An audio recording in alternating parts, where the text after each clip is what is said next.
Hivi unaujua ule msemo unaosema mtegemea cha ndugu ufa maskini?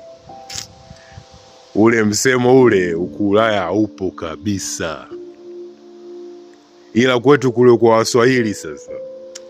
Yaani unajua, tukianza, kama una rafiki, mshikaji, ndugu yoyote ambaye labda yeye imetokea kwamba yupo kwenye maisha ya wazungu, labda na mwanamke wa kizungu au na mwanaume wa kizungu, muulize hili swala: hivi wewe siku ukiwa una hela afu wazazi wako wanazo, unakuwa unachukua hela kwa wazazi wako au unakopa hela kwa wazazi wako? Atakwambia unakopa, unarudisha. Iwe kaka yako, dada yako, mtu yoyote ambaye anazo, unachukua hela, unakopa, unarudisha. Ila kwenye maisha yetu ya Kiswahili sasa, utasikia hadi unakuta digital lizima, yani kwa sababu mzazi wake anazo, utasikia daddy I need your help afu unakuta mzee wake anampa hela nini afu arudishi wala nini, au kaka yako siju dada yako unakuwa unamuomba hela afu urudishi kwa sababu tu anazo.